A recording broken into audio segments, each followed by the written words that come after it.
안녕하세요. 오늘 보내주신 자료가 그 1941년에 발표된 버튼 L 갓다드라는 학자의 논문인데 정말 흥미롭더라고요. 네, 맞습니다. 구약 성경 사사기에 나오는 드보라의 노래라는 아주 오래된 시 한 편을 분석한 글이었죠. 네, 처음엔 좀 전문적인 내용이라 어려울까 싶었는데 읽다 보니까 거의 한 편의 추리소설 같았어요. 맞아요. 이 논문은 단순히 시를 해석하는데 그치지 않거든요. 네. 갓다드는 이 시를 뭐랄까? 일종의 범죄 현장처럼 보고 당시 성서학계를 휩쓸던 고등 비평이라는 거대한 흐름의 수사 기법, 그러니까 그 방법론 자체를 신문대에 올리고 있는 거죠. 당신들의 방법론이 정말로 진실을 밝히는 데 유용한가? 이렇게 정면으로 묻는 거군요. 바로 그겁니다. 고등비평이라는 말이 나왔는데 이 분야에 익숙하지 않으실 당신을 위해 간단히 짚고 넘어가면 좋을 것 같아요. 이게 정확히 뭔가요? 좋은 지적이십니다. 이게 19세기 독일에서 시작된 흐름인데요. 아주 간단히 비유하자면 성경을 대하는 셜록 홈스 같은 접근법이라고 할 수 있어요. 셜록 홈즈요? 네. 이전까지 성경을 그냥 신성한 텍스트로만 봤다면 고등 비평가들은 성경도 다른 모든 고대 문헌처럼 비판적으로 분석해야 한다고 봤습니다. 텍스트 안에 모순이나 문체 차이, 역사적 오류 같은 단서들을 막 찾아서 진짜 원본은 뭐였을까? 이 부분은 후대에 추가된 거 아니야? 하고 추적해 들어가는 거죠. 아하.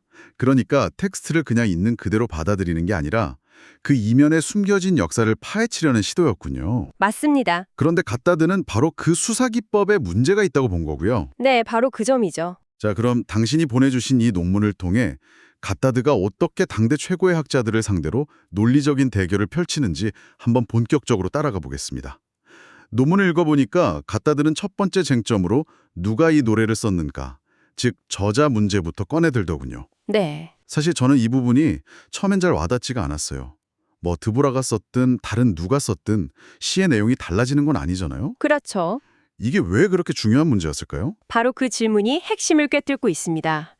갓다드가 보기에 비평가들한테 저자 문제는 단순히 저자가 궁금해서가 아니었어요. 다른 의도가 있었다. 그들의 더 큰 이론을 위한 발판이었던 거죠. 일단 전통적인 견해는 당연히 예언자 드보라가 저자라는 거고요. 네, 본문에 드보라가 노래했다고 나오니까요. 맞아요.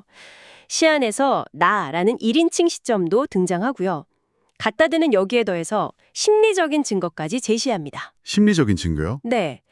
예를 들어 전쟁 영웅인 남자 장군보다 적장을 처치한 여성 야엘의 행동을 훨씬 길고 극적으로 묘사한다거나 아니면 패배한 장군 시스라의 어머니가 아들을 기다리면서 느끼는 그 불안감 있잖아요. 네네. 아주 생생했죠. 그걸 아주 생생하게 그리는 부분은 여성 저자가 아니면 나오기 힘든 관점이라는 거죠. 듣고 보니 정말 설득력이 있네요.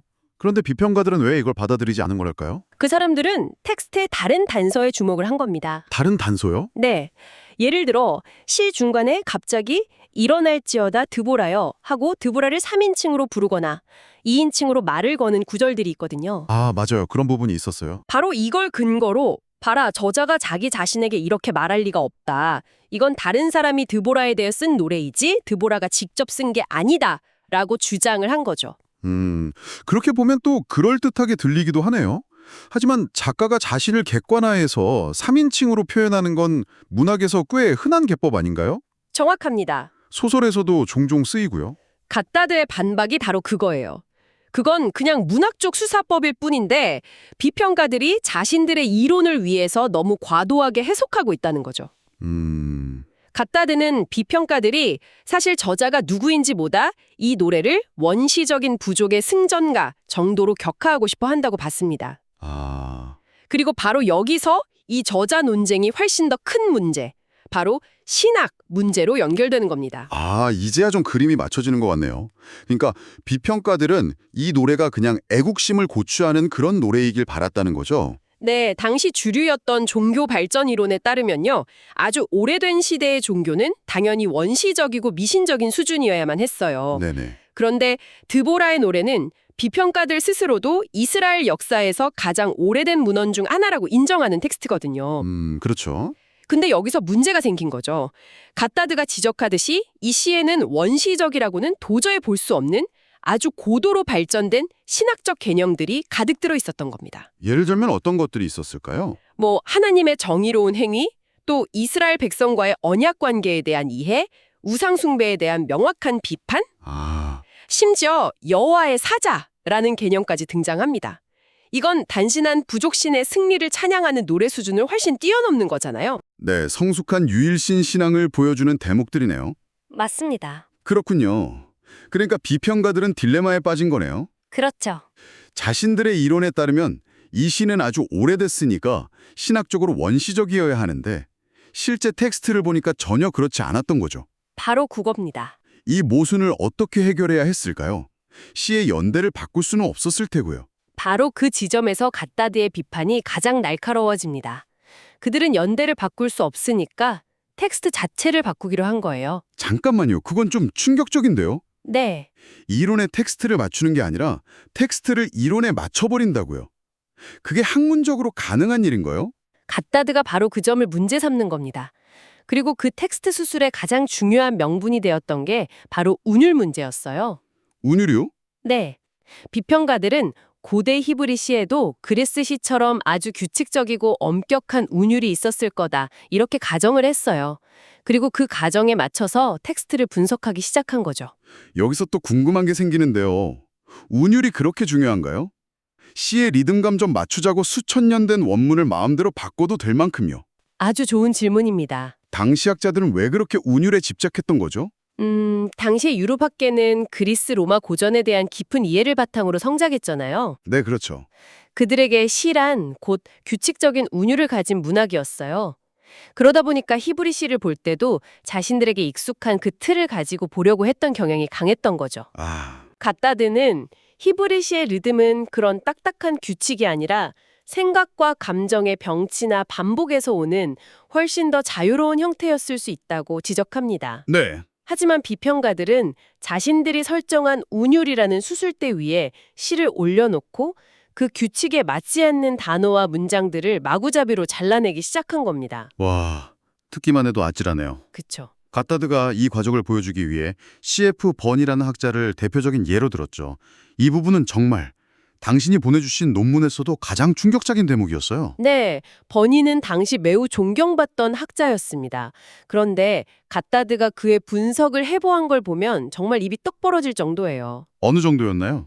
드보라의 노래가 총 31절인데 버니가 손대지 않은 구절이 단 8절뿐입니다. 네, 31절 중에 8절이요. 네, 무려 23개절을 뜯어 고친 거죠. 절의 순서를 마음대로 바꾸고 문장 전체를 드러내고 수많은 단어를 다른 단어로 교체하고요. 이건 뭐 편집이 아니라 거의 재창작 수준이죠. 그럼 번이는 어떤 근거로 그런 대대적인 수정을 정당화했나요? 아무리 그래도 명분은 있었을 텐데요. 물론이죠. 갓다드는 버니가 사용한 4가지 주요 수술 도구를 조목조목 분석하면서 그 허점을 드러냅니다. 네. 그런데 이 방법들을 하나씩 뜯어보면 그의 방법론이 얼마나 불안정한 기반 위에 서 있는지 알 수 있습니다. 가장 황당한 예시부터 말씀드려볼까요? 네, 궁금하네요. 바로 필경사의 약어 사용에 대한 추측입니다. 필경사의 약어요? 네. 예를 들어 버니는 본문에 없는 여호와라는 단어를 마음대로 집어넣어요. 없는 단어를요? 네. 그의 주장이 이렇습니다. 원래는 여호와라는 단어가 있었는데 필경사들이 이걸 요드라는 한 글자 약자로 썼을 것이다. 그런데 후대의 필경사들은 그 약자마저 빼먹었을 것이다. 네. 잠깐만요. 그건 학문이 아니라 거의 창작 아닌가요? 그렇죠. 증명되지 않은 추측을 연달아 3번이나 한 다음에 없는 단어를 만들어 넣는 거잖아요. 갓다드의 표현을 빌리자면 마술에 가깝죠. 아무것도 없는 곳에서 단어를 창조해내는 셈이니까요. 와. 또 다른 단골 수법은 글자 모양의 유사성을 이용하는 겁니다. 글자 모양이요? 네. 고대 히브리어에서 이 글자랑 저 글자는 비슷하게 생겼으니까 필경사가 헷갈려서 잘못 썼을 게 틀림없다고 주장하면서 단어를 바꾸는 거죠. 하지만 갓다드는 고대 문자 중에는 비슷하게 생긴 게 너무 많아서 이런 논리를 적용하면 사실상 어떤 단어든 원하는 대로 바꿀 수 있다고 비판합니다. 증거라기보다는 그냥 변명에 가깝다.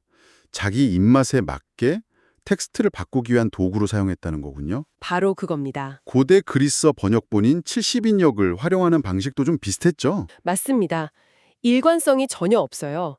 70인역 번역이 자신의 주장과 일치하면 이것이 더 오래된 원본을 반영한다고 근거로 삼고요. 네. 자신의 주장과 다르면 이 부분은 후대에 오염된 번역이다라고 그냥 무시해버립니다. 필요할 때만 꺼내 쓰는 맞는 열쇠처럼 사용한 거죠. 듣다 보니까 번이의 방법론이 정말 허점투성이처럼 보이는데요. 그럼 이 모든 수정의 가장 근본적인 이유는 결국 뭐였을까요? 결국에는 맨 처음 이야기했던 운율로 돌아갑니다. 아, 운율. 갓다드가 보기에 번이네가 단어나 구절을 삭제하고 수정하는 거의 유일한 이유는 그렇게 하지 않으면 자신이 설정한 운율 체계가 무너지기 때문이었습니다. 이건 뭐 전형적인 순환 논증이네요. 맞아요. 아, 그러니까 먼저 모든 시는 규칙적인 운율을 가져야 한다는 자기만의 규칙을 세우고 네, 그렇죠. 그 규칙에 맞지 않는 드보라의 노래를 오류로 규정해서 전부 뜯어고친 다음에 그렇게 뜯어고친 결과물을 보여주면서 보라, 이렇게 규칙적인 운율이 있지 않는가라고 주장했다는 거군요. 바로 그거죠. 정말 대단하죠. 와, 자신의 가설을 증명하기 위해 증거를 조작한 셈입니다. 갓다드는 이 과정을 통해 번이의 분석이 객관적인 학문이 아니라 지극히 주관적인 예술활동에 가깝다고 비판합니다. 이건 정말 흥미롭네요. 그런데 이 논의가 단순히 번이라는 학자 한 명에 대한 비판으로 끝나지는 않는 것 같아요. 그럼요. 갓다드는 더 큰 그림을 보고 있었던 거죠. 맞습니다. 갓다드에게 번이는 고등 비평이라는 거대한 빙산의 일각일 뿐이었어요. 그는 이 사례 분석을 통해 당시 학문 방법론 전체가 가진 세 가지 근본적인 결함을 고발합니다. 첫째, 지극히 주관적이라는 겁니다. 주관적이다. 네, 어떤 운율 체계를 가정하느냐, 어떤 필사 오류를 상상하느냐에 따라 학자마다 전혀 다른 원본을 만들어낼 수 있으니까요. 객관적인 기준 자체가 없는 거죠.